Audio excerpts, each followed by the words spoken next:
नमस्कार, मेरा नाम शुभे मिश्रा है और आप देख रहे हैं न्यूज 18 महाकुंभ।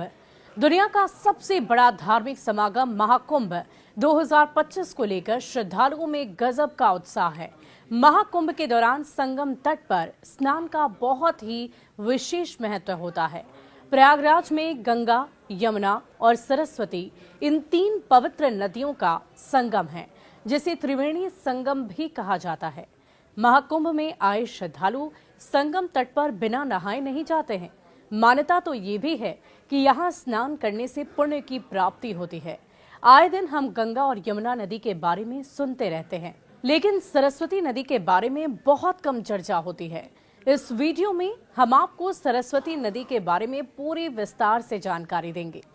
हमारे देश में नदियों का इतिहास काफी पुराना रहा है।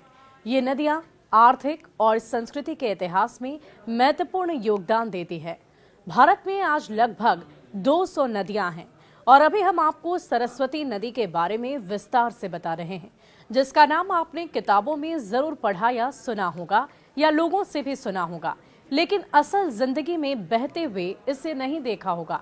हालांकि इसरो द्वारा किए गए एक शोध से ये पता चला है कि आज भी ये नदी हरियाणा, पंजाब और राजस्थान से होती हुई धरती के नीचे से बहती है। सरस्वती नदी एक पौराणिक नदी है, जिसकी चर्चा वेदों में भी की गई है। सरस्वती नदी का ऋग्वेद में वर्णन देखने को मिलता है। ऋग्वेद के 7वें मंडल में सरस्वती नदी का कई दफा जिक्र भी किया गया है और इसमें लगभग 70 से अधिक बार सरस्वती का उल्लेख सबसे महान माता, सबसे महान नदी और सबसे महान देवी के रूप में किया गया है। और इसी नदी के पानी का सेवन करते हुए ऋषियों ने वेद रचे और वैदिक ज्ञान का विस्तार किया। इसी कारण सरस्वती को विद्या और ज्ञान की देवी के रूप में पूजा जाने लगा। उत्तर वैदिक काल में सरस्वती को मुख्यतः वाणी के अतिरिक्त बुद्धि या विद्या की अधिष्ठात्री देवी भी माना गया। वैदिक सभ्यता में सरस्वती नदी ही सबसे बड़ी और मुख्य नदी थी। ये नदी प्राचीन काल में एक महत्वपूर्ण व्यापारी मार्ग के रूप में भी काम करती थी। सरस्वती नदी पहाड़ों को तोड़ती हुई निकलती थी और मैदानों से होती हुई अरब सागर में जाकर विलीन हो जाया करती थी। सरस्वती आज की गंगा की तरह उस समय की विशालतम नदियों में से एक थी। ऋग्वेद वैदिक काल में इसमें हमेशा भरपूर पानी रहता था। जिस तरह आज गंगा नदी को पूजा जाता है, उस समय लोग सरस्वती को मां का दर्जा दिया करते थे। उत्तर वैदिक काल और महाभारत काल में ये नदी काफी हद तक सूख चुकी थी, लेकिन बरसात के मौसम में इसमें पानी आ जाता था। कई विद्वान ये मानते भी हैं कि भूकंप आने के कारण जब जमीन ऊपर उठी तो सरस्वती नदी का पानी यमुना में गिर गया और इसीलिए यमुना में सरस्वती का पानी भी प्रवाहित होने लगा। सिर्फ इसलिए प्रयाग में 3 नदियों का संगम माना गया। ऋषि वशिष्ठ ने नदी सूक्त में जिन सभी नदियों का वर्णन किया है, उनमें सरस्वती नदी प्रमुख है।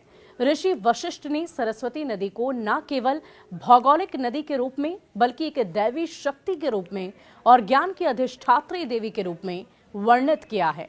सरस्वती नदी का उल्लेख रामायण और महाभारत में भी हमें देखने को मिलता है। वाल्मीकि रामायण में भरत के कैकेयी देश से अयोध्या आने के प्रसंग में सरस्वती और गंगा नदी को पार करने का वर्णन मिलता है।